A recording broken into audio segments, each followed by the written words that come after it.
No hemos hablado todavía de lo que ocurriría si finalmente ningún candidato consigue la confianza. A partir de esa segunda votación que señalamos para el viernes, hay 2 meses para llegar a un acuerdo antes de que se disuelvan de nuevo las cámaras, antes de que sea necesario ese paso para convocar unas elecciones. Se abre la sesión. Ana Pastor marcando el comienzo. Señorías, guarden silencio y ocupen sus asientos.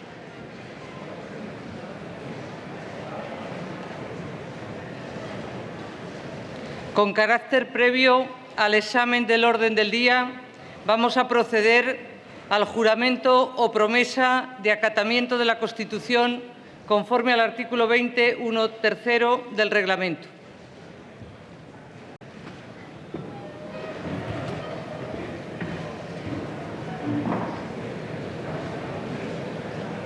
Señorías, les reitero que guarden silencio.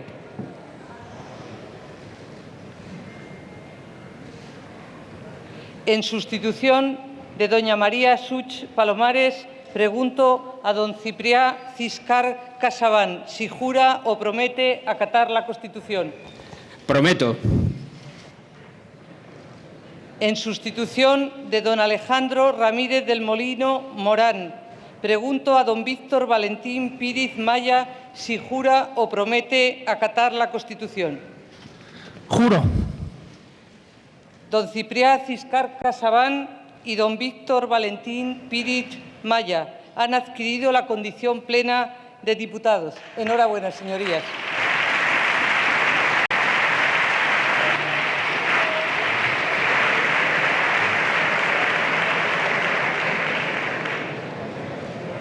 Señorías, como punto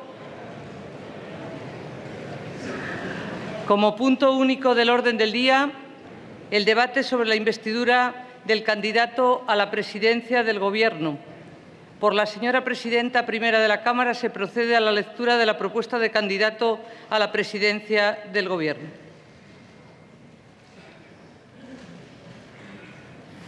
Gracias, presidenta. De acuerdo con lo establecido en el artículo 99.1 de la Constitución, tras celebrar consultas con los representantes designados por los grupos políticos con representación parlamentaria, vengo en proponer al excelentísimo señor don Mariano Rajoy Brey como candidato a la presidencia del Gobierno, lo que comunico a vuestra excelencia para que se formule al Congreso de los Diputados la oportuna propuesta. Palacio de la Zarzuela, 28 de julio de 2016. Felipe Rey. La presidenta del Congreso de los Diputados, Ana María Pastor Julián.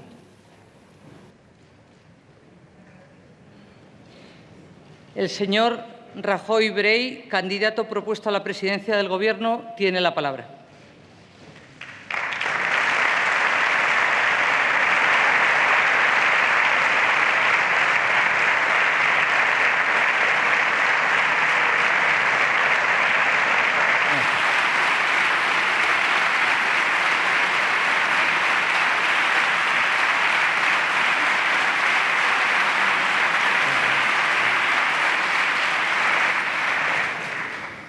Señora presidenta, señorías, las razones por las que he aceptado el encargo de Su Majestad y solicito la confianza de la Cámara para mi investidura son 3.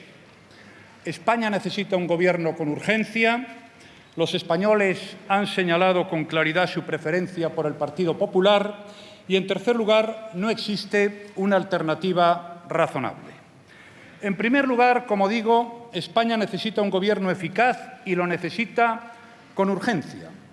Hemos conseguido que, tras 2 elecciones y 8 meses con un Gobierno en funciones, la frase «España necesita un Gobierno» se haya convertido ya en un clamor popular.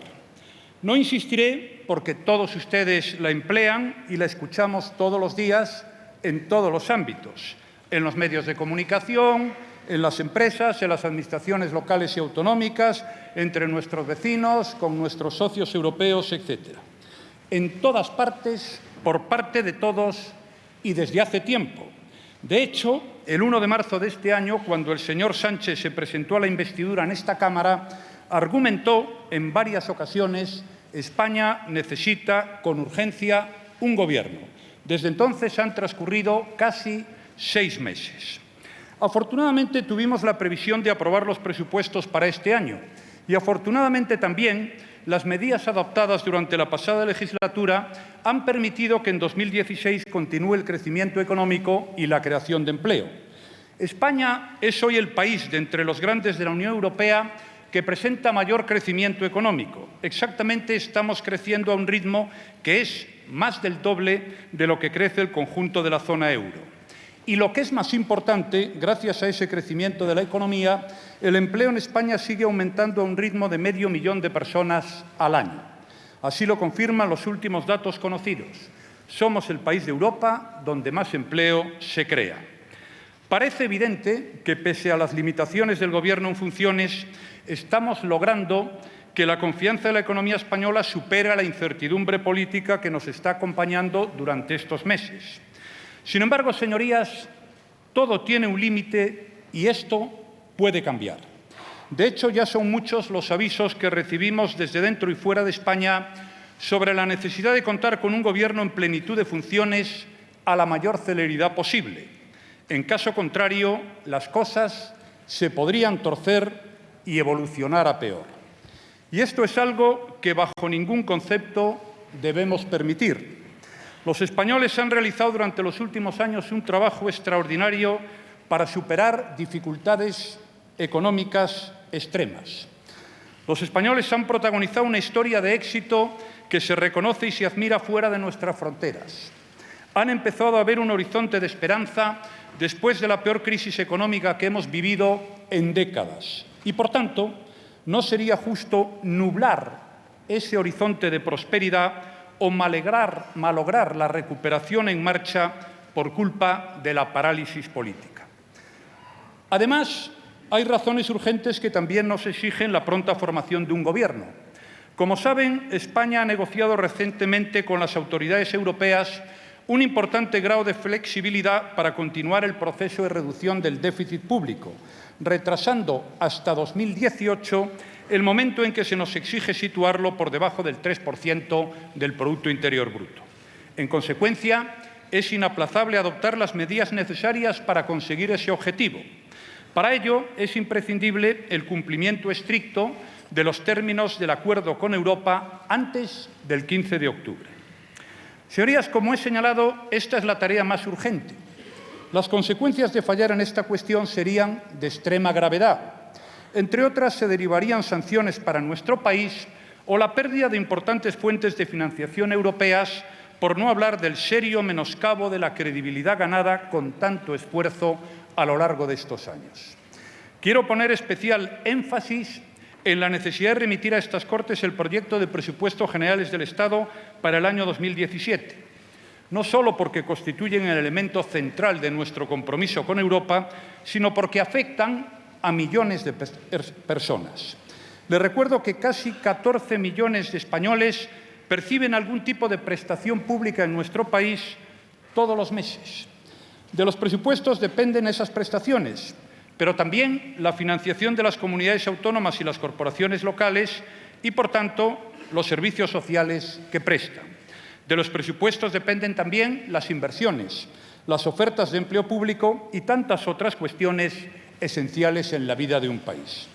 Por todas esas razones, les digo que es urgente que España disponga lo antes posible de un Gobierno capaz de actuar y responder.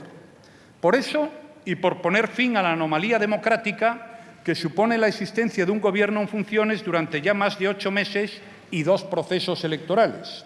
Un Gobierno que, precisamente por estar en funciones, está limitado a la hora de adoptar decisiones que afectan o convienen al interés general. Podría dar más argumentos, pero creo que los que acabo de señalar son suficientes para fundamentar la primera razón de mi presencia aquí, la urgencia en constituir el Gobierno. Esta es la primera razón, pero no es la única. La segunda razón, señorías, es que así lo han dispuesto los españoles al pedir con claridad que gobierne el Partido Popular. No me refiero solamente a los que con sus votos han acentuado el peso de nuestro partido en la vida española. Incluyo también al resto de votantes que, cuando se les pregunta en las encuestas, responden mayoritariamente que debe gobernar el Partido Popular. Son, pues, los españoles quienes también me traen a esta tribuna. No solo ha sido escogido el Partido Popular como opción electoral preferente en 2 votaciones sucesivas, sino que ha sido el único partido que ha visto crecer el apoyo de la gente, mientras que sus posibles alternativas eran relegadas en las urnas. El resultado electoral del pasado mes de junio ha sido inequívoco.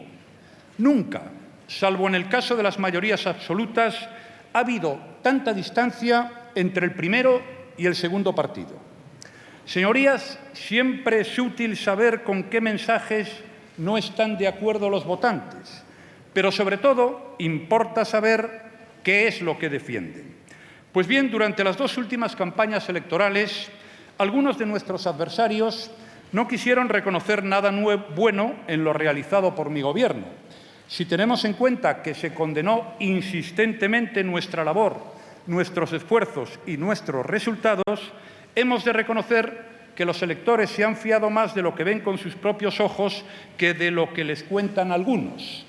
Por eso han respaldado lo que hace el Partido Popular, al tiempo que han negado la razón a quienes pretendían desmantelar una tarea que tiene mucho más de encomiable que de lo contrario. Basta ver cómo estaba España a finales de 2011 y cómo está hoy en términos de crecimiento económico, creación de empleo y reducción de paro.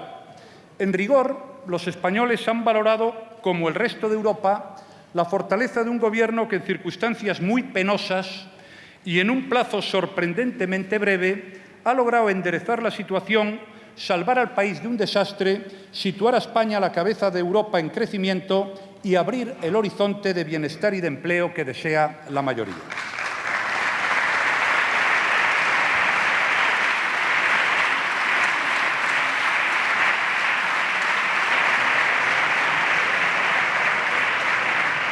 Es decir, señorías, estoy aquí también porque así lo han querido los españoles, porque lo que se debe hacer en España les parece muy importante y porque no les consta que otros puedan o quieran o sepan continuar la tarea tal y como conviene a la gente.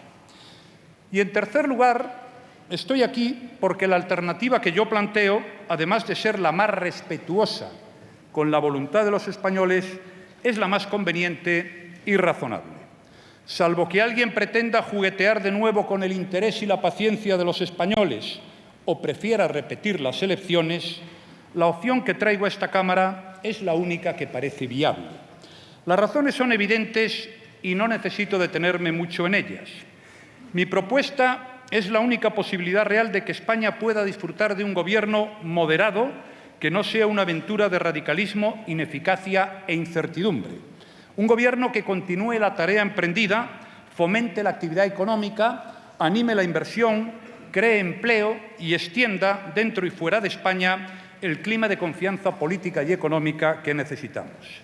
Un Gobierno que pueda trabajar desde el primer momento, desde el primer minuto, sin tener como otros que perder un año más en ponerse al día y en resolver sus contradicciones internas antes de comenzar a ejercer. Esto, que siempre es recomendable, se antoja imprescindible cuando existe urgencia para responder eficazmente a los apremios a plazo fijo que nos aguardan en pocas semanas. En suma, señorías, no existe alternativa que responda a los deseos de los españoles, que atienda a sus intereses, que cubra sus necesidades, que suscite confianza y que esté en condiciones de intervenir inmediatamente. Si existiera, sería para otra cosa. Sería para conformar un modelo de gobierno de 1000 colores, radical e ineficaz, que ni conviene a España ni desean los españoles. Un gobierno que además vendría hipotecado por las exigencias de partidos cuyo principal objetivo es desafiar a nuestras instituciones democráticas y romper nuestra unidad territorial. En resumen, señorías, como he señalado al comienzo de mi intervención, las razones por las que solicito la confianza de la Cámara son 3. España necesita un Gobierno eficaz con urgencia. Los españoles han señalado con claridad su preferencia por el Partido Popular. En tercer lugar, no existe alternativa viable. Por todo ello, acepté el encargo de Su Majestad y acudo hoy a solicitar la confianza de la Cámara. Cumplo así con mi obligación de hacer cuanto esté en mi mano para que España pueda contar con un Gobierno lo antes posible y no nos veamos abocados a una nueva consulta electoral. Me lo exige, repito, el impulso de los ciudadanos que han colocado en el primer lugar de sus preferencias por 2 veces consecutivas al Partido Popular.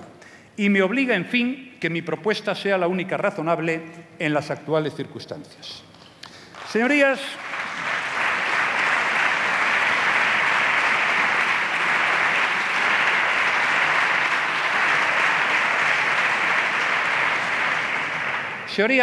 es importante que España pueda contar con un Gobierno, pero con eso no basta, porque es obvio que no le sirve a España cualquier Gobierno.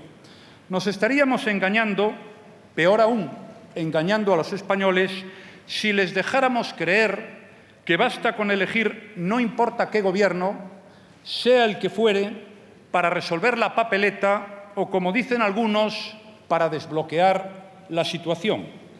Lo que España reclama es, obviamente, un Gobierno que pueda gobernar, que atienda eficazmente los problemas, lo cual exige un Gobierno que sea estable, duradero, sólido y tranquilizador. Un Gobierno estable es un Gobierno que no está sometido a vaivenes constantes porque todos cumplen con lealtad sus compromisos. A España, además, no le sirve un Gobierno para 1 año, ni siquiera para 2. Sus problemas reclaman que pueda disponerse de más tiempo. Por mucho que aprovechemos el tiempo, tenemos por delante tareas extraordinarias de las que hablaré luego, como alcanzar los 20 millones de españoles con trabajo, asegurar la plena recuperación económica o proteger nuestra unidad territorial. Cualquiera de ellas y otras a las que me referiré después exigen una labor sostenida y perseverante. Quiero insistir en esto. O somos capaces de aplicar un esfuerzo persistente o será imposible alcanzar lo que todos deseamos. O actuamos responsablemente o estaremos engañando a los españoles haciéndoles creer que en España nos podemos apañar con un Gobierno efímero. Además, ese Gobierno estable y duradero debe estar en condiciones de gobernar, lo cual significa que pueda tomar decisiones y que sus decisiones se apliquen. Eso quiere decir algo tan de perogrullo como que España necesita un Gobierno fuerte, sin hipotecas, que pueda desarrollar sus propios planes con desembarazo, tomar decisiones con la rapidez que las circunstancias exigen. En fin, responder eficazmente a los desafíos no solo económicos, laborales y sociales, sino también a cualquier amenaza contra la seguridad o contra la unidad de los españoles. No se trata, pues, de aprobar no importa qué Gobierno, ni de imponerle que adapte sus actuaciones a su propia musculatura política, y mucho menos que restrinja su programa a lo que su debilidad le permita. Mal servicio sería este para los españoles. El Gobierno, señorías, no es un fin en sí mismo, ni mucho menos.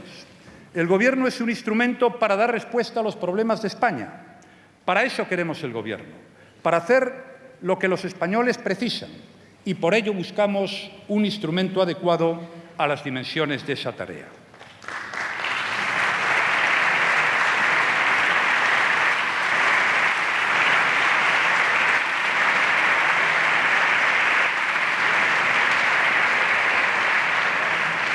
Debe ser, pues, estable, debe ser capaz de gobernar y, además, señorías, debe inspirar confianza.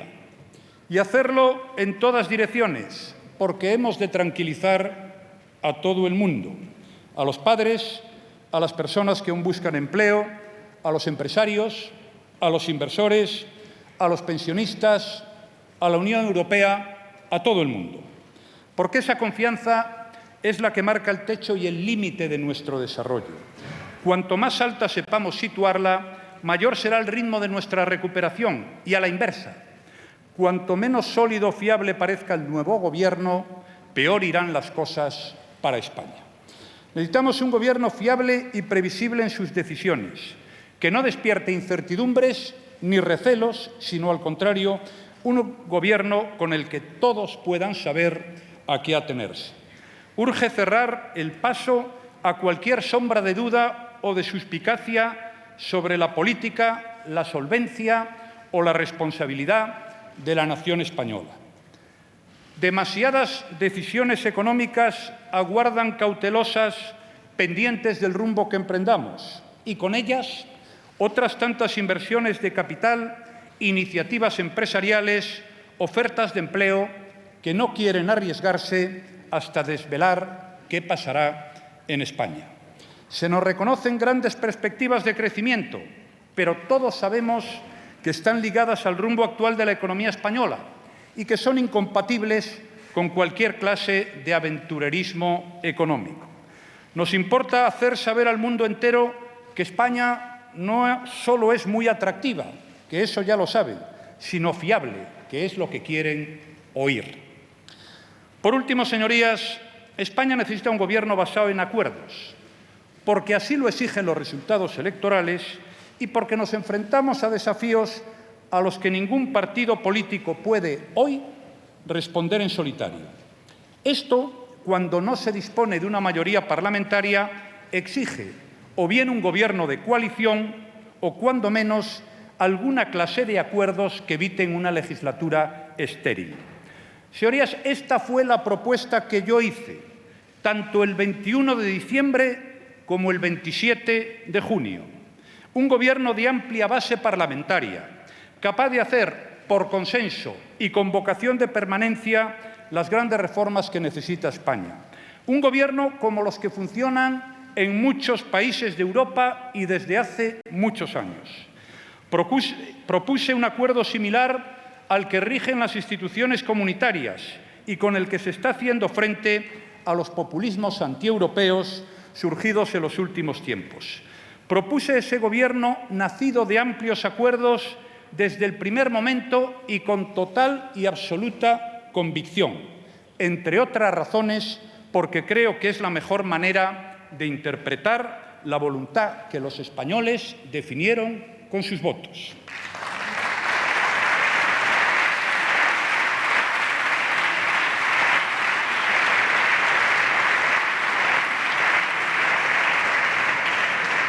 Señorías, he citado los acuerdos en último lugar, pero bien podría haber comenzado por ahí. Son tan importantes los acuerdos que no me parece que pueda ser viable un gobierno que no cuente con ellos, porque ni será estable, ni podrá gobernar, ni sembrará confianza. Sin acuerdo, ni siquiera será posible evitar nuevas elecciones. En suma, señorías, si queremos ofrecer a los españoles un gobierno que esté en condiciones de abordar las tareas pendientes, corresponde a esta Cámara asegurarles un gobierno estable, capaz, tranquilizador, que necesariamente deberá estar basado en un amplio acuerdo. Señorías, parte de este acuerdo ya está logrado. El Partido Popular se presentó a estas elecciones en coalición con los partidos Foro Asturias, Unión del Pueblo Navarro, que están en esta Cámara, y Partido Aragonés, con un programa de gobierno que sometimos conjuntamente a los españoles. Quiero agradecer a los representantes de las tres formaciones su apoyo y su lealtad en este tiempo.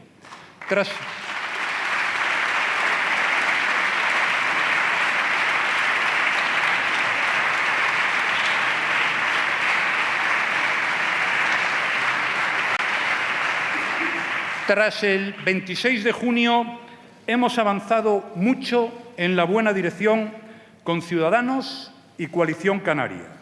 También a ellos les agradezco su esfuerzo. Sinceramente, creo que están haciendo lo que hoy es lo mejor para los españoles.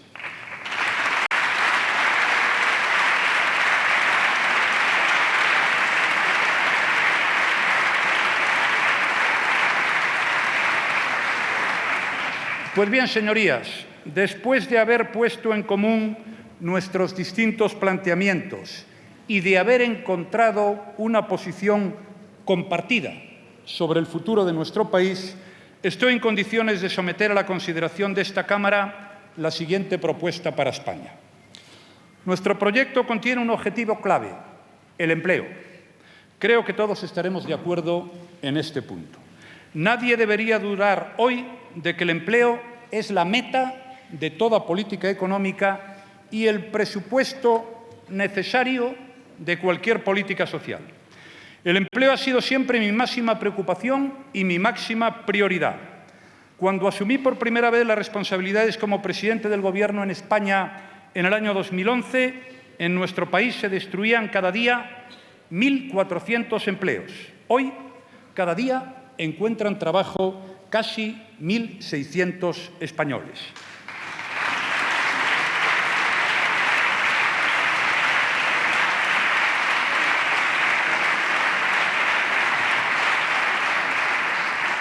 Sencillamente, señorías, se ha invertido la situación. Se ha dado la vuelta completamente a la tendencia. De ser el país de la Unión Europea donde más empleo se destruía, hoy lideramos la creación de puestos de trabajo en la eurozona. Como decía, hemos cambiado la tendencia, pero no podemos cambiar el objetivo. Todavía son millones las personas que en España buscan una oportunidad. Y ahora tienen más esperanza de encontrarla. Por eso todavía nos queda tarea. Podemos aspirar a alcanzar los 20 millones de personas trabajando en la España de 2020. Eso es tanto como mantener el ritmo actual de creación de 500.000 de puestos de trabajo al año y lograr también que cada vez sean de mayor estabilidad y calidad. Este objetivo no depende solo de que hagamos una política de empleo, depende muy especialmente de que mantengamos el crecimiento económico y consolidemos la recuperación. Depende, en consecuencia, de mantener y mejorar las políticas económicas que han abierto esta etapa y han mejorado nuestras perspectivas. Ese es nuestro reto fundamental para los próximos años. Al menos lo es para mí. Porque, señorías, gracias a esas políticas hemos iniciado la salida de la crisis más profunda que ha atravesado España en varias generaciones. Una España que estuvo al borde del colapso. 3.800.000 personas perdieron su empleo, parte durante la etapa del Gobierno que yo presido. Se cerraban empresas sin interrupción, desaparecían las inversiones, se desplomaban los ingresos públicos, 70.000 millones de euros que se dicen pronto. Financiarse, seguro que lo recuerdan, era una misión imposible para empresas, familias y administraciones. Tal era el escenario que el rescate soberano parecía el único alivio a una situación desesperada. No quiero ni pensar cuáles hubieran sido las consecuencias económicas y, sobre todo, las consecuencias sociales de esa decisión. El caso es que no lo pedimos, confiamos en España y en la capacidad de los españoles. Tomamos medidas como un país soberano que no renunciaba a ser dueño de su futuro y que adoptaba decisiones para superar los graves desequilibrios de nuestra economía sin abandonar a los españoles con menos medios para sobrellevar esta situación. Pese a todas las dificultades, con el esfuerzo de los españoles y las reformas adecuadas, logramos recuperar la confianza, la credibilidad y, por encima de todo, la creación de empleo. Permítame que exponga unos pocos datos para ilustrar mis palabras. No está en mi ánimo recrearme en el gran cambio que se ha producido en nuestro país en los últimos 4 años, sino sentar el punto de partida de un futuro lleno de posibilidades que no podemos malograr. Señorías, hemos pasado de la recesión al crecimiento. Como señalé antes, el pasado trimestre crecimos casi el triple que la media de la eurozona. Hemos pasado de la destrucción masiva de empleo a crear 500.000 de empleos cada año. Del cierre absoluto del crédito a un crecimiento actual de hasta el 33% anual para la compra de viviendas. Les recuerdo, además, que el crédito para pymes aumentó el año pasado el 13%. De una prima de riesgo, a buen seguro ustedes lo recuerdan, desbocada a tipos de interés mínimos e incluso en algunos tramos nos pagan por nuestra deuda pública. De que los precios subieran por encima del 3% a que tengamos ahora una inflación negativa que preserva el poder adquisitivo de la gente y mejora nuestra competitividad. En definitiva, hemos pasado de la paralización de la actividad económica a instaurar un nuevo patrón de desarrollo más sólido y más sostenible. Por primera vez salimos de una crisis sin devaluar moneda y por primera vez España crece y crea empleo sin tener que recurrir al endeudamiento exterior. Desde hace 4 años tenemos superávit en nuestra balanza de pagos, un hecho que pone de manifiesto la transformación que se ha producido en la economía española. Pues bien, el balance de lo obtenido nos permite reafirmarnos en nuestro compromiso con este país y en nuestra convicción con la forma de gobernarlo. Y afirmar también que si no permitimos que la estabilidad política deteriore la confianza y recuperamos la normalidad democrática de un Gobierno en plenas funciones, España puede mantener el ritmo de creación de empleo que nos conduzca a esos 20 millones de personas trabajando en el año 2020. Ahora sabemos que podemos hacerlo y nadie puede dudar que sabemos cómo hacerlo. Lo hemos demostrado con nuestras políticas y lo han constatado los hechos. Señorías, de la misma manera que les digo esto, siempre he defendido que queda mucho por hacer, que restan problemas a los que atender y que lo haríamos de forma más eficaz si contamos con un mayor respaldo, si somos capaces de compartir prioridades y preocupaciones. Creo que el acuerdo de investidura que hemos alcanzado con Ciudadanos y Coalición Canaria responde a este objetivo y permite aprovechar todo nuestro potencial como nación para asentarnos como potencia económica de primer orden. Para ello hemos de seguir reforzando aquellos factores sobre los que se asienta la competitividad en la economía global. Me refiero a cuestiones como la eficiencia, la sostenibilidad, el emprendimiento o la innovación. Eficiencia en el funcionamiento de los mercados de bienes y servicios para asegurar la competitividad de la economía y la unidad de nuestro mercado interior. Eficiencia también en el uso de nuestros recursos para asentar un crecimiento sostenible. En este ámbito es preciso que la política energética no solo contribuya a la competitividad, sino también a la lucha contra el cambio climático. Esto debe ser el objetivo del Pacto por la Energía, que forma parte del acuerdo que hemos suscrito con Ciudadanos y que está abierto al resto de formaciones de esta Cámara. Este pacto tendrá que contemplar las especiales necesidades de Canarias en la línea del trabajo que hemos venido realizando con Coalición Canaria y con el Gobierno canario durante este último año y que es un elemento importante de la Agenda Canaria, agenda que, como ustedes saben, tiene como núcleo básico el régimen económico y fiscal de Canarias y busca atender sus especiales necesidades como región ultraperiférica para fortalecer su crecimiento y su desarrollo social. Señorías, apostar por un crecimiento de calidad requiere apoyarse y apoyar a sectores punteros y prioritarios, como son el agroalimentario, la industria o el turismo, y también respaldar la iniciativa emprendedora como verdadero catalizador de la actividad económica y la creación de empleo. Creemos que es posible y es positivo incrementar los estímulos al emprendimiento para que cueste menos comenzar una actividad y también para que sea más fácil mantenerla y ampliarla, porque autónomos, emprendedores y pequeños empresarios han sufrido lo más duro de la crisis y han de ser protagonistas de la recuperación. Su esfuerzo merece nuestro reconocimiento y demanda nuestra atención. Por eso queremos promover nuevas medidas de apoyo a los autónomos y a tal efecto hemos acordado lo siguiente: abordar en el Congreso una reforma del régimen de cotización de los autónomos con el objetivo de hacerlo más flexible y adecuado a las especialidades de cada actividad. También que puedan computar su pensión en las mejores condiciones o compatibilizar plenamente empleo y pensión, y que se amplíe la tarifa plana de 50 euros de los 6 meses actuales a 1 año. Pero queremos ir más allá, no limitarnos al apoyo a los que empiezan, también a los que quieren crecer, porque con ellos también crece la economía.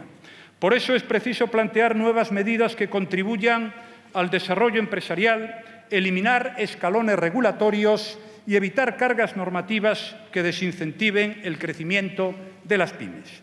Asimismo, pretendemos rebajar la carga fiscal a aquellas que inviertan en su desarrollo, así como asegurar su financiación y su liquidez con un especial control sobre la morosidad empresarial.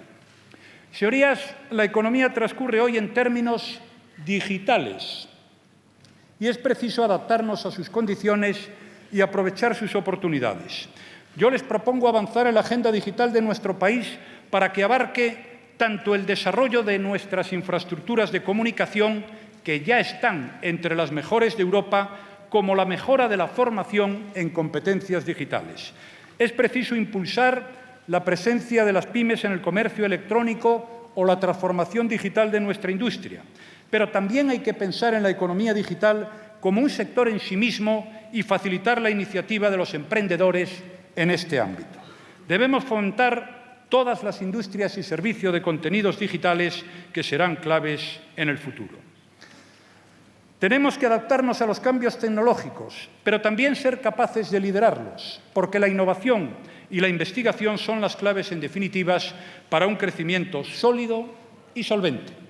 Por eso, señorías, proponemos un pacto nacional por la I+D+I para alcanzar en 2020 el objetivo de inversión pública del 2% del PIB en el conjunto de todas las actividades de este sector. Este acuerdo nacional por la ciencia y la innovación debe ir acompañado del estímulo a la financiación privada con la mejora del actual sistema de deducciones fiscales y con el reconocimiento de la labor de los investigadores.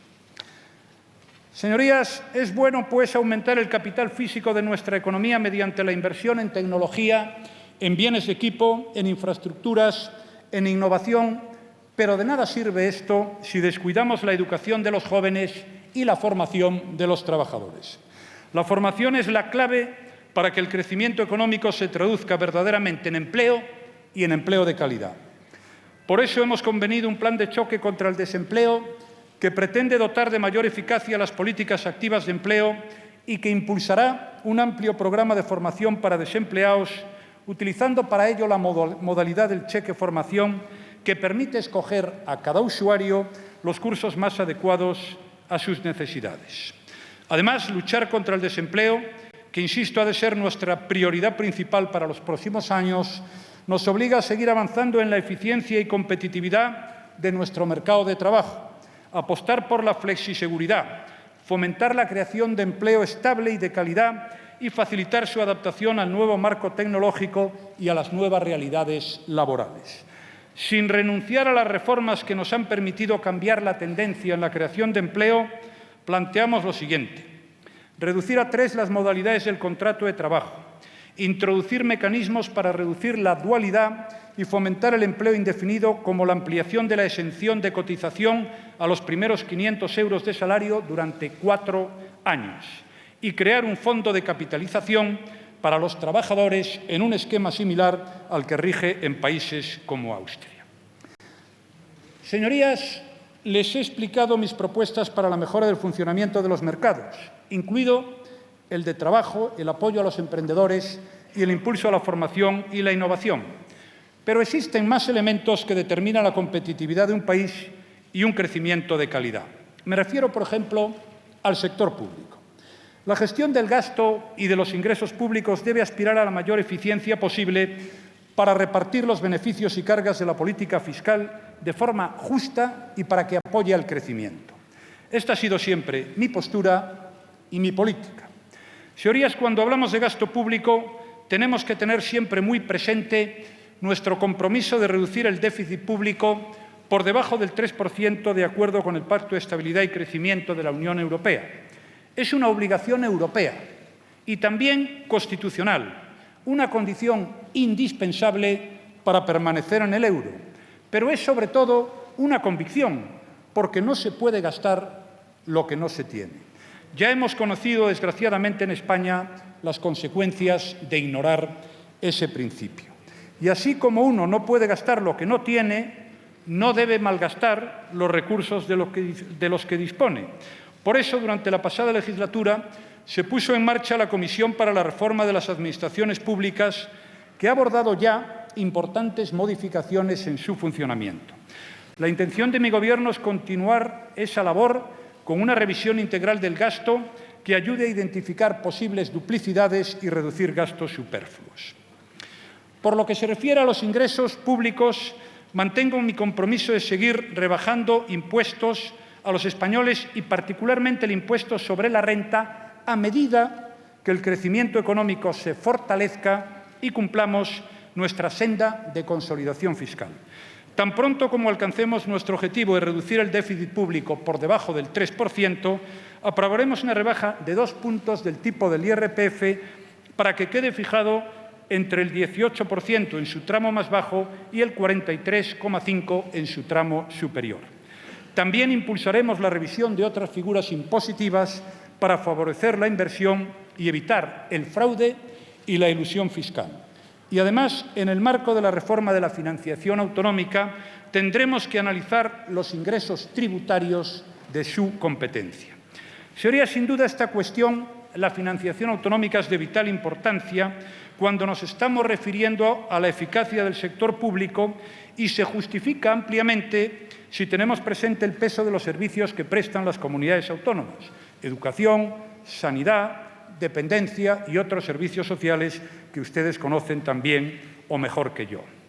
Es necesario contar con un consenso de primer orden para lograr 2 cosas que todos los ciudadanos nos demandan.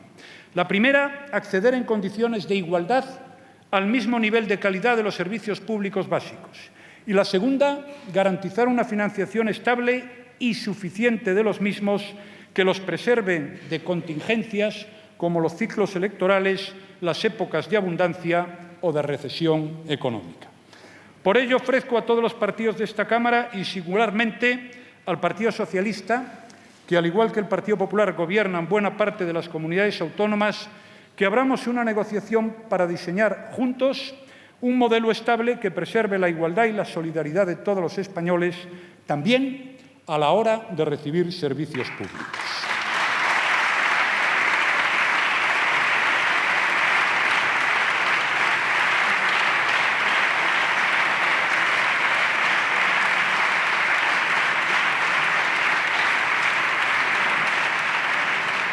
Señorías, para evitar algunos equívocos, conviene recordar cómo se gasta el dinero público en España.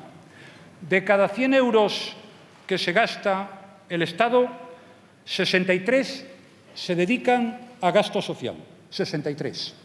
26 euros de cada 100 a pensiones, 14 euros de cada 100 a sanidad, 9 a educación, 8 a otros gastos sociales y 6 a prestaciones por desempleo. Esta es la realidad de nuestras cuentas públicas y la realidad del sistema de bienestar español, que es uno de los mejores del mundo. Y los aquí presentes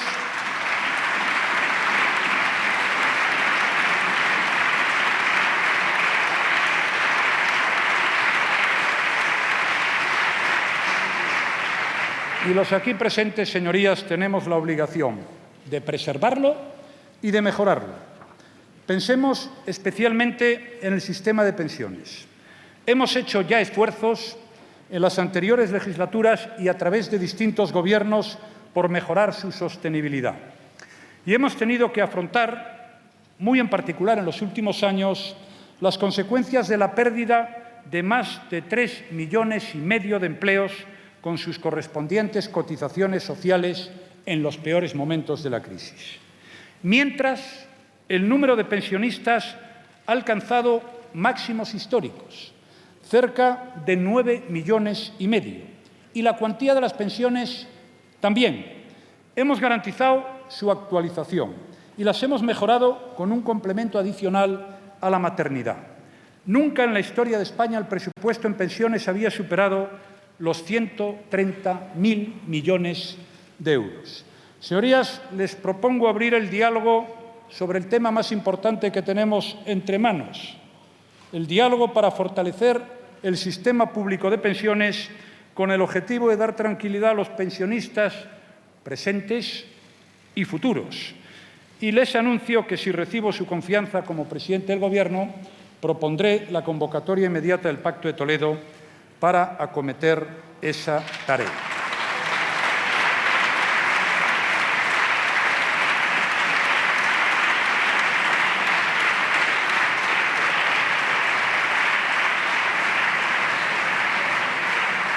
Señorías, hay asuntos fundamentales para los españoles que van más allá de un periodo de sesiones o de una legislatura.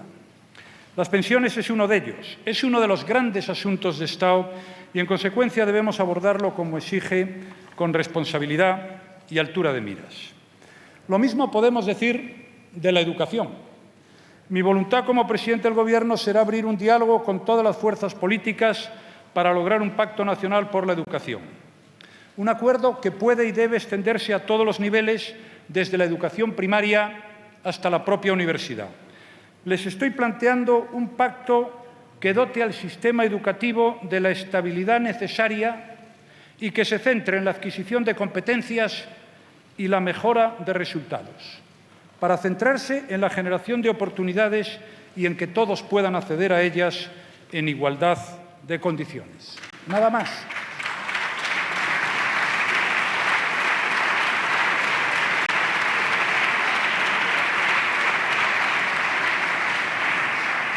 Estoy convencido de que esa voluntad es compartida por muchos de quienes hoy estamos aquí. Creo que todos defendemos el derecho a la educación y todos defendemos el derecho de los padres a elegir cómo quieren educar a sus hijos. Nuestro deber desde los poderes públicos es garantizar esos derechos y trabajar por un sistema educativo basado en la libertad, la igualdad y la calidad.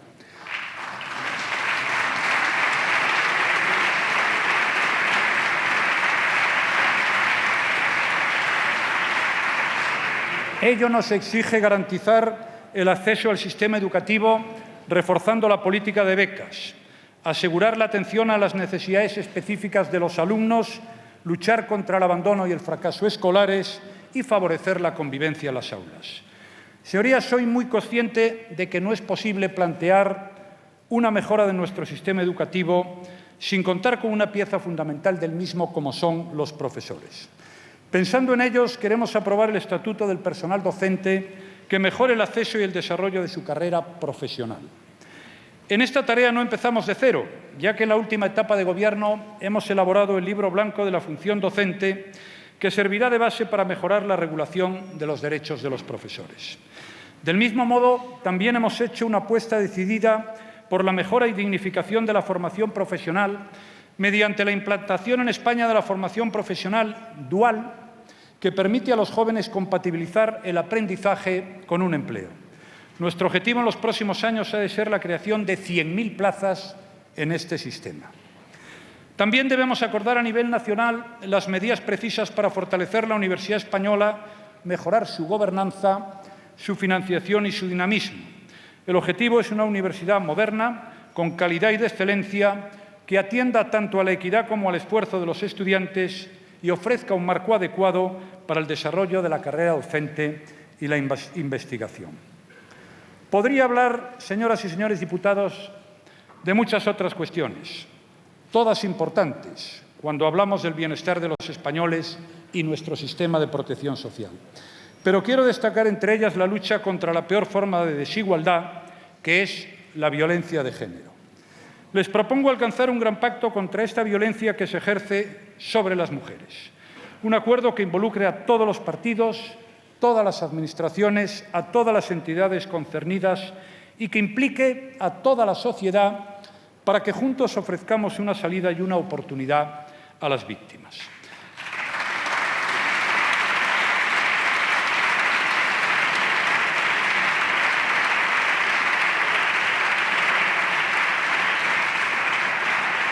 La sensibilidad y el compromiso de todos los gobiernos y de todas las instituciones en la lucha contra esta lacra es algo que nos ennoblece como país, pero siempre estaremos obligados a ir más allá mientras una sola mujer sea víctima de esta situación.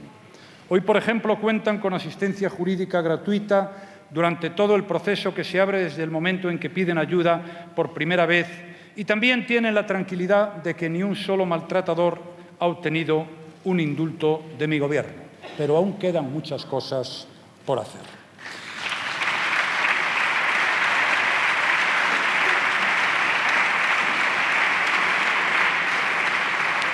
Señorías, otro de los grandes pilares del programa de Gobierno que hoy someto a esta Cámara es el fortalecimiento de nuestras instituciones. Estamos aquí gracias a los votos de los españoles y nuestra obligación es reforzar el vínculo que une a los ciudadanos con sus representantes. Permítame que antes de abordar este asunto haga una primera observación. La mejor manera, de preservar la confianza de los ciudadanos en nuestro sistema democrático, la mejor, insisto, es cumplir su voluntad, la de los españoles. Y no me refiero solamente a respetar la opción más votada en las urnas. Estoy hablando sobre todo de un principio previo. Cuando los españoles votan, lo hacen para contar con un gobierno y corresponde a los elegidos, que somos nosotros, la obligación y la responsabilidad de dar cumplimiento a ese mandato y no volver a defraudarles. Señorías,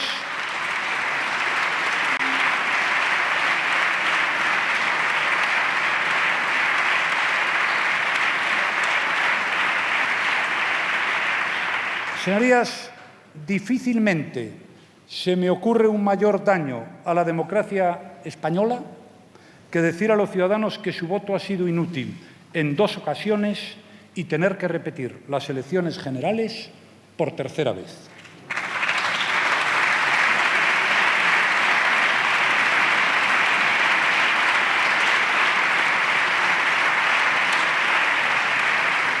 Respetar la democracia es la primera medida para fortalecerla.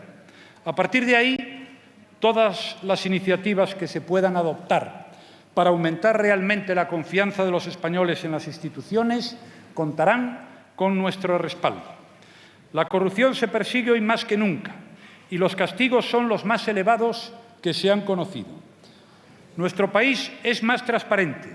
Disponemos de controles más férreos sobre la financiación de los partidos políticos, nuevos requisitos para los altos cargos y hemos puesto en marcha mecanismos para recuperar hasta el último euro robado por los corruptos. Todo esto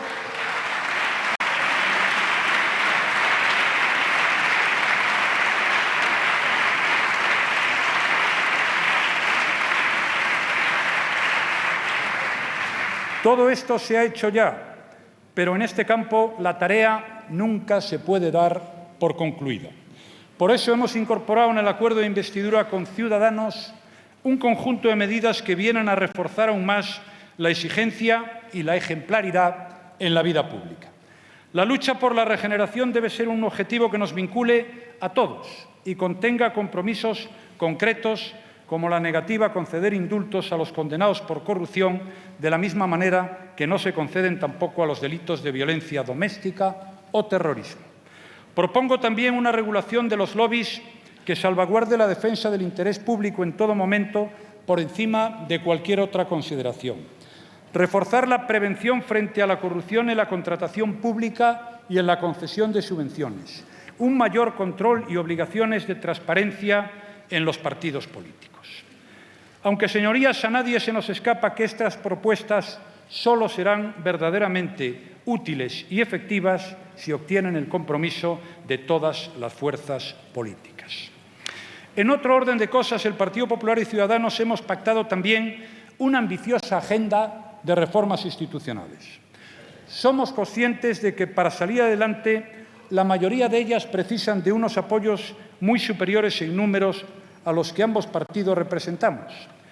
Pero, aunque nuestros escaños fueran suficientes para aprobarlas, tengo que permanecer fiel a mi convicción de que los asuntos de Estado que afectan a las bases mínimas de nuestra convivencia democrática superan con mucho los acuerdos de investidura y precisan de grandes acuerdos de Estado.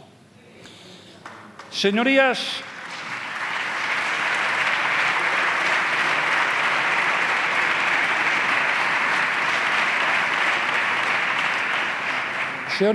vivimos en un mundo cada vez más exigente, un mundo que no espera a aquellos que deciden contemplar el futuro en lugar de afrontarlo con determinación. Los españoles no pueden permitirse que sus representantes, sea cual sea el color de sus escaños, se conformen con ser espectadores de excepción de los acontecimientos que afectan a sus vidas. Tenemos una responsabilidad con aquellos a los que representamos, por supuesto, pero también en el contexto internacional en el que nuestro país tiene voz y debe ejercerla.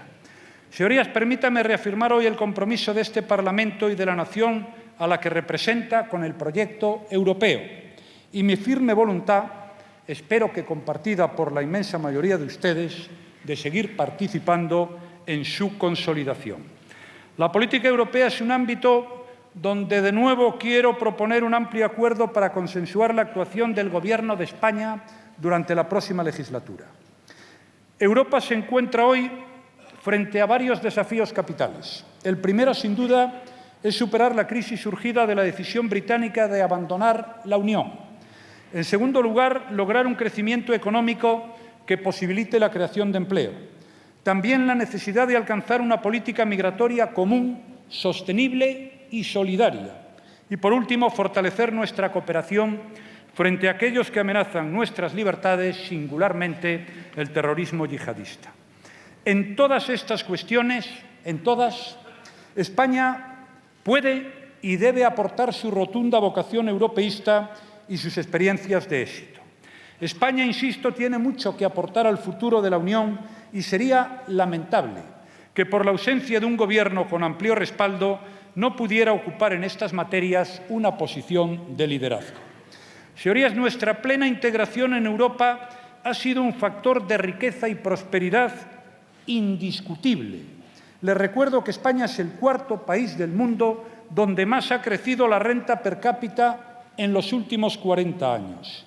Europa ha contribuido decisivamente a mejorar nuestras infraestructuras, a elevar el nivel de renta de nuestros agricultores, a facilitar los intercambios educativos y culturales en nuestros jóvenes y tantas otras ventajas que no creo necesario enumerar porque son de sobra conocidas y valoradas por nuestros compatriotas. Pero también España ha contribuido al diseño de la Unión Europea de nuestros días. España ha sido un socio activo, diligente y dispuesto siempre a ofrecer soluciones para mejorar el proyecto europeo. Fueron españolas numerosas propuestas que hoy son realidades europeas plenamente asumidas. Me refiero, por ejemplo, al principio de cohesión económica y social, al concepto de ciudadanía europea, a la euroorden de busca y captura que tuve el honor de impulsar como ministro del Interior durante la presidencia española de la Unión en 2002, o a los estatutos de las regiones ultraperiféricas que queremos seguir desarrollando aquí en colaboración con el Gobierno de Canarias. Más recientemente también hemos contribuido con importantes aportaciones al diseño de la unión bancaria y a nuevos objetivos de integración como el mercado común de la energía, de la economía digital, de los servicios o a los proyectos de unión económica, fiscal y política. Pues bien, señorías, con esa vocación, con esa experiencia y con el consenso de la gran mayoría de la sociedad española, debemos participar activamente en el proceso que ahora se abre para dar un nuevo impulso político a la Unión de los 27. Europa ha superado todas sus crisis con más integración y así debe ocurrir también en este caso. La crisis del Brexit solo se podrá superar con la sólida determinación de permanecer unidos y profundizar en la construcción europea. Debemos reconquistar el vigor del espíritu fundacional de la Unión Europea que, pese a todos los contratiempos, es el mayor espacio de paz, libertad y prosperidad de toda la historia de la humanidad.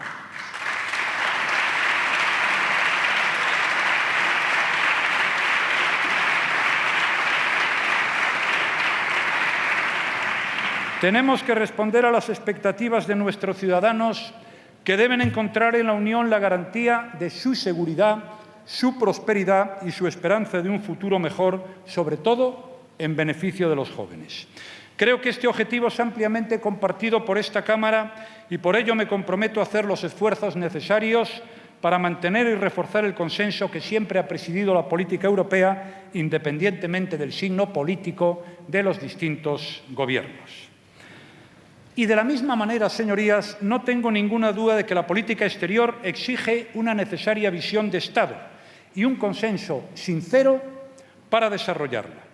Creo que no hace falta grandes esfuerzos para convenir los ejes de nuestra política exterior, nuestra histórica relación con Iberoamérica y el renovado vínculo transatlántico con Estados Unidos, la colaboración con la ribera sur del Mediterráneo, en particular con Marruecos, en muchos asuntos, en especial en algunos tan cruciales como la seguridad o la gestión migratoria, y nuestro compromiso con el desarrollo democrático, económico y social en el continente africano. Todos ellos han centrado y deben seguir centrando nuestra agenda internacional. Señorías, este acuerdo constante en política exterior también es esencial para afrontar una visión coordinada y consensuada de la política de defensa como base para la protección de nuestros derechos, de nuestras libertades y de los valores humanos y democráticos. Les propongo seguir trabajando en una respuesta eficaz a los diferentes riesgos y amenazas de carácter transversal.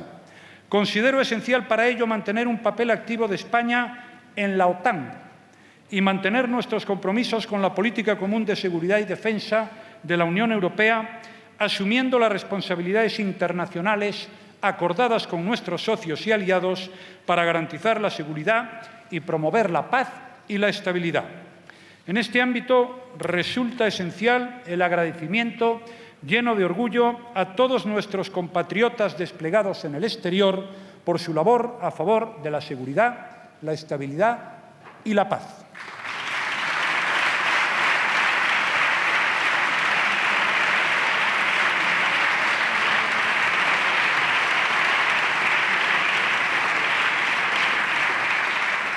Señorías, el terrorismo es la principal amenaza contra los valores democráticos de respeto a los derechos humanos y las libertades esenciales que representamos las naciones más democráticas del mundo.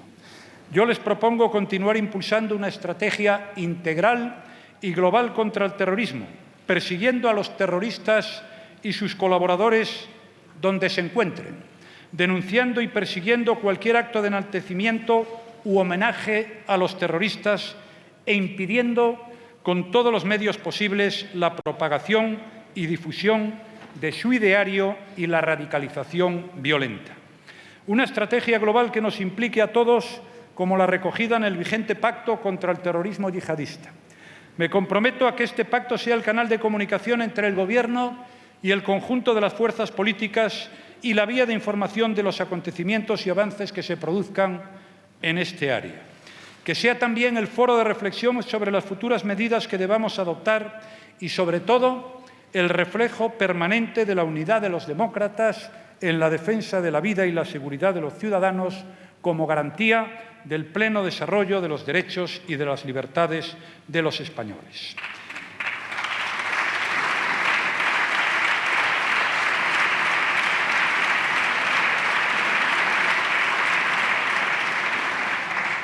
El pacto contra el terrorismo yihadista y la referencia moral que significan las víctimas de cualquier atentado, su recuerdo, su dignidad y su testimonio han de ser nuestra principal fortaleza para lograr el objetivo de preservar y mejorar nuestra defensa de la libertad y nuestro compromiso con la democracia.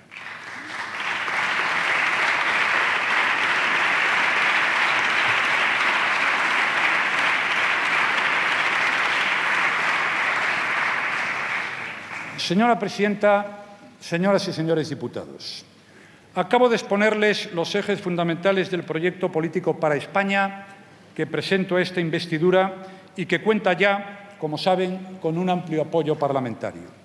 Vuelvo a agradecer la lealtad y la colaboración de los partidos de Ciudadanos y de Coalición Canaria, que han mostrado un compromiso con la gobernabilidad de España que quiero expresamente volver a reconocer. Sin embargo, este proyecto no estaría completo si no hiciera mención al reto más grave que tiene planteado España en estos momentos. Señorías, como todo el mundo sabe, España sufre una amenaza explícita contra su unidad territorial, contra la igualdad de los españoles y contra su convivencia. Por eso, Partido Popular y Ciudadanos y los demás partidos que nos apoyan hemos incorporado a nuestro acuerdo el impulso de un pacto por la unidad de España y en defensa de la Constitución.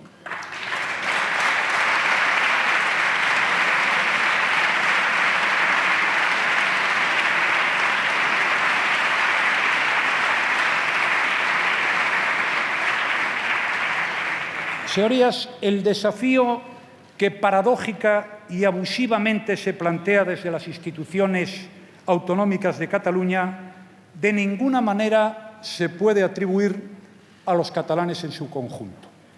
Afortunadamente, Cataluña es una comunidad muy heterogénea, plural, muy plural. Basta recordar el resultado que allí se ha producido en las últimas elecciones legislativas del 26 de junio. Una vez más, hemos constatado una verdad conocida, que Cataluña es mucho más que los políticos independentistas y que estos no podrían llevar a cabo sus objetivos sin provocar una enorme fractura de la sociedad catalana.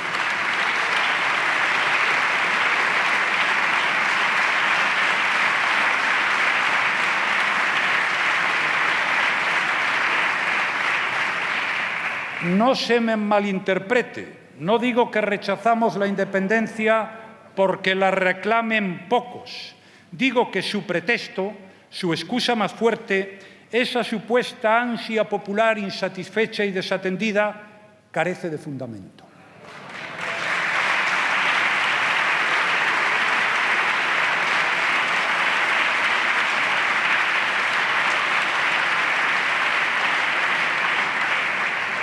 Tampoco es cierto, como pretenden argumentar algunos, que la autonomía de las regiones españolas implique una cuota de soberanía que permita a cada una de ellas decidir unilateralmente asuntos que también afectan al resto de los españoles. Señorías, en esto no cabe la ambigüedad. En términos políticos y constitucionales, el único pueblo soberano es el pueblo español. Y nada puede menoscabar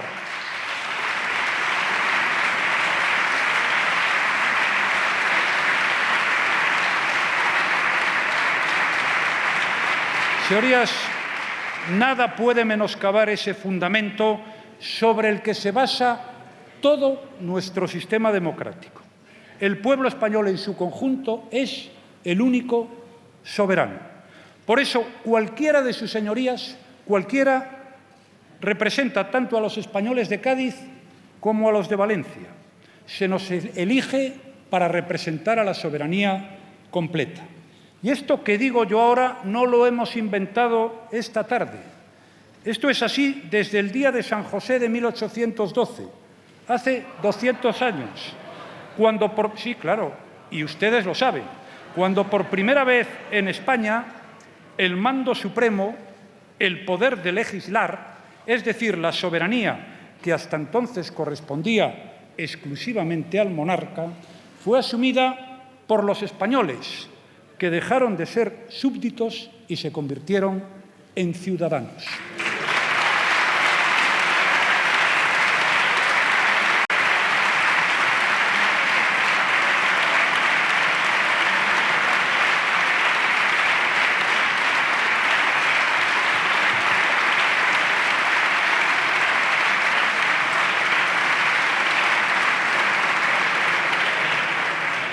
Y todas las constituciones españolas, cuando digo todas, digo exactamente todas, incluida la actual de 1978, no han hecho más que ratificar ese principio democrático. Pues bien, señorías, lo que algunos están planteando no es un mero debate sobre el modelo de Estado, ni sobre su articulación territorial. Para todo eso existen cauces y escenarios. Lo que aquí se nos plantea es la liquidación de la soberanía nacional y del respeto a la ley, que es la expresión democrática de esa voluntad soberana. Estamos hablando, por tanto, de los derechos de los españoles. Y el primero de todos ellos, el primero, señorías, es la capacidad de decidir sobre su propia nación. Y nadie puede privar al conjunto del pueblo español, nadie, del derecho a decidir sobre su futuro. Ni el Gobierno, ni esta Cámara, ni ningún otro poder del Estado pueden hacerlo.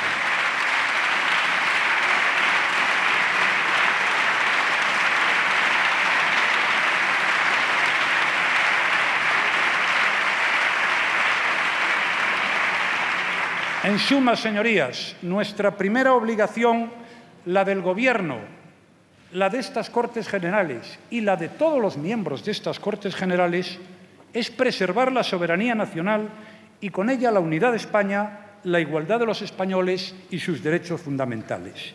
Y no le corresponde al Gobierno interpretar la unidad. Lo que le corresponde es defenderla tal y como la entienden los españoles y la Constitución. Señorías, estamos hablando de la unidad, no de cualquier cosa. En toda nación, en toda, la unidad es el primero de sus valores porque es el fundamento de los demás. Y en España también, porque no nos hemos inventado la unidad en esta legislatura.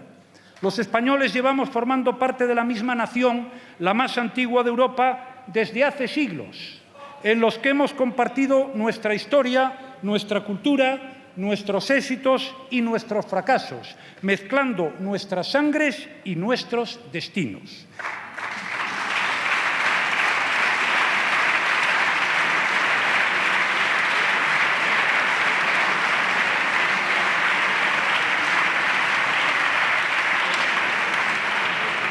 La unidad, por tanto, es nuestro mejor patrimonio histórico, pero también la base más sólida y más segura sobre la que proyectar nuestro futuro. Es la casa que habitamos, es nuestra fuerza, la que nos permite forjar proyectos y realizarlos, la que nos abre paso en el mundo y el marco que alberga nuestra igualdad. Pero además, señorías, unidad es lo que nos exige el respeto a la voluntad que los españoles plasmaron en la Constitución. Y mientras esa voluntad no cambie, así debe continuar. Y creo, señorías, que ni queremos ni nos conviene cambiarla, porque juntos estamos mejor, porque la unidad garantiza además la igualdad y la solidaridad entre españoles. Y con esta firme convicción he actuado en todo momento y por ello también, como presidente del Gobierno, he hecho todo lo que estaba en mis manos para que ningún ciudadano catalán se pudiera sentir desprotegido, preterido u olvidado por el Gobierno de España. Nos hemos centrado en atender las necesidades reales de los catalanes y de los demás, pero también las de los catalanes, porque es nuestra obligación y porque nos importa. Y porque el presidente de Gobierno de España, hoy yo, en el futuro, ya veremos, lo es también de los 7 millones de españoles que viven en Cataluña.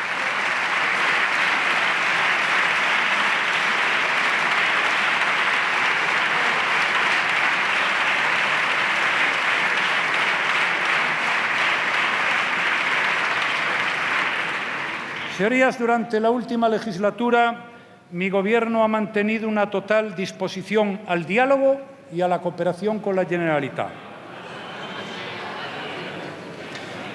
Son muchos los ámbitos en los que hemos trabajado juntos, son muchos los beneficios que se han generado y muchos los perjuicios que dicha colaboración ha evitado a los ciudadanos. Hemos evitado el default de la deuda pública de la Generalitat. Hemos garantizado el cobro de sus proveedores, incluso el de sus funcionarios.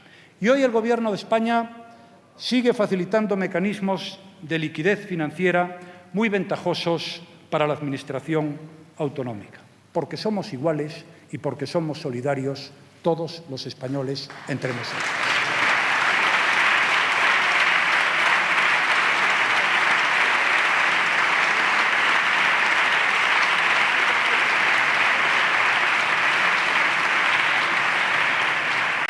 Señorías, Cataluña siempre ha sido tierra de acogida fértil y cálida. Una tierra que muchos españoles nacidos fuera de allí han convertido en su casa, porque en ella han encontrado oportunidades para una vida mejor, para criar a sus hijos, para crecer y para prosperar. Y así queremos que siga siendo, porque esa capacidad de acogida y esa diversidad conforman una de sus señas de identidad y nutren su enorme potencial demostrado a lo largo de los años. Siempre he estado dispuesto a trabajar con los catalanes desde el convencimiento de que España acoge su diversidad como un factor de riqueza del que todos nos beneficiamos. Su lengua, su cultura, su espíritu emprendedor.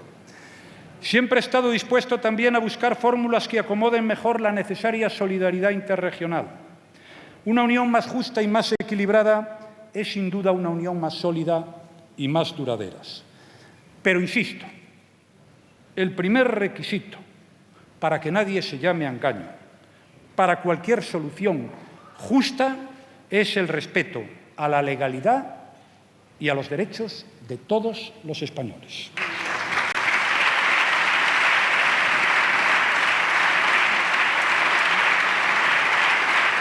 Ya voy a acabar.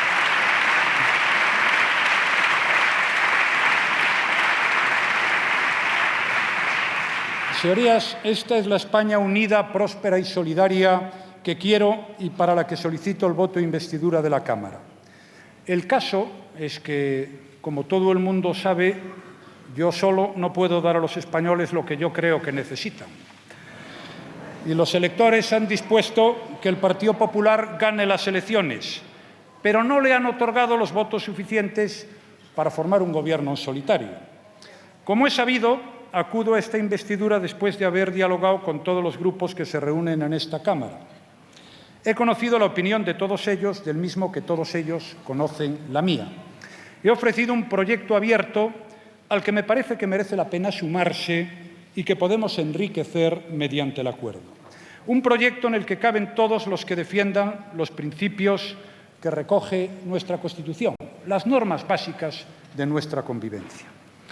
Los resultados de mis gestiones, señorías, son conocidos. Acudo hoy, además de con el apoyo de Unión del Pueblo Navarro, Partido Aragonés y Foro Asturias, con el respaldo del Grupo Parlamentario de Ciudadanos y el de la representante de Coalición Canaria. A ambos les vuelvo a agradecer su gesto responsable, no solo por facilitar la conformación de lo que es una amplia mayoría, sino por haber establecido acuerdos en los que se basa el programa de Gobierno que en sus líneas generales acabo de exponerle a todos ustedes. Es evidente, señorías, que no basta con estos acuerdos para completar una mayoría suficiente. Esto equivale a decir que el futuro inmediato de España está pendiente de lo que se decida en este debate, lo cual significa que si para formar Gobierno se precisa la aprobación como mínimo de una mayoría simple en segunda convocatoria y de mayoría absoluta en la primera, estamos ante una responsabilidad compartida, ineludiblemente compartida, ante la que nadie debe mostrarse indiferente. Salvo que en este debate alguien exprese lo contrario, debo suponer que todos deseamos que España evite unas nuevas elecciones. ¿O es que alguien aquí está pensando en convocar nuevamente a los españoles a las urnas? Perdón. Señorías, guarden silencio. ¿Cuántas veces estaría dispuesto a hacerlo? Debo creer, salvo que me corrijan, que estamos de acuerdo en que los españoles esperan hoy que respondamos no desde nuestros valores partidarios y discrepantes, sino desde aquellos que todos compartimos con la mayoría de los ciudadanos, nos voten, que en el caso de todos es la minoría, o no nos voten, que en el caso de todos es la mayoría. Si todo es así, señorías, y yo creo firmemente que es así, todos los grupos aquí representados somos corresponsables. Compartimos la obligación de velar por el futuro de todos los españoles, una responsabilidad solidaria que no podemos eludir gratuitamente nunca, y menos aún cuando no es posible buscar una salida individual a los conflictos. Y esto es algo que nada tiene que ver con el papel que cada uno desempeñe a lo largo de la futura legislatura, sea en el Gobierno o sea en la oposición. Obviamente debe haber una oposición. Yo no pretendo estar ahí, pero debe haber una oposición, porque alguien debe controlar al Gobierno. Pero para que haya una oposición tiene que haber un Gobierno. Si no, no es posible que haya oposición.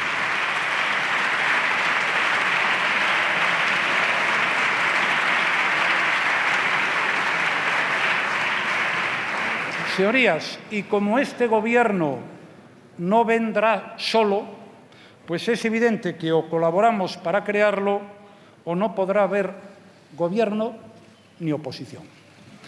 España, señorías, ha conocido muchas encrucijadas en su historia Y esta es una de las más graves que hemos vivido en los últimos 40 años. Lo es por los retos a los que nos enfrentamos, por la gravedad y la urgencia de muchos de ellos, porque está en juego la recuperación económica y porque jamás en nuestra historia, ni en la de Europa, se han tenido que repetir unas elecciones por falta de acuerdos entre las fuerzas políticas. Señorías, estamos en una situación excepcional, todos lo sabemos, y lo importante es que sepamos afrontarla con esa responsabilidad y ese interés por el servicio a los españoles del que todos los presentes hacemos gala. Apelo de manera especial a los grupos que defienden los valores que la Constitución proclama. Me refiero a la unidad, a la soberanía, a la igualdad de los españoles, al respeto riguroso por los principios de la democracia, la defensa de la legalidad. En una palabra, aquellos valores que forman la urdimbre del consenso básico de la sociedad española sobre los que se teje nuestra convivencia desde 1978. Porque esos acuerdos básicos pesan más, importan más y obligan más que las incontables diferencias que pudiéramos todos exhibir en este momento. Y no son las diferencias las que hoy cuentan, sino las concordancias. Ya llegará la hora de las diferencias una vez que hayamos creado las condiciones para que las diferencias puedan exponerse. Señorías, insisto, vivimos una situación excepcional. Tenemos que actuar en consecuencia. Y esta responsabilidad compromete especialmente a quienes desde el Gobierno de España hemos contribuido con planteamientos distintos a engrandecer nuestro país.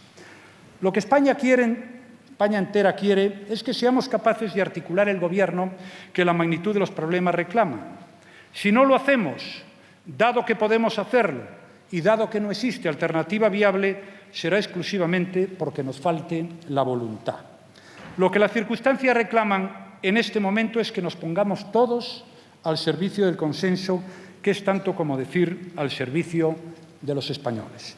Señorías, escucharé con mucho gusto la opinión de todos ustedes, su disposición para resolver un problema que nos afecta a todos y espero que al final del debate demostremos que hemos sido capaces de anteponer el interés de todos al interés particular y, en consecuencia, pueda salir de aquí el Gobierno que los españoles están esperando.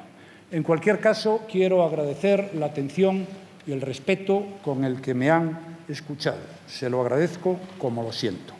Ahora, ustedes, como representantes de la soberanía nacional, tienen la respuesta. Nada más, señora presidenta. Señoras y señores, muchas gracias.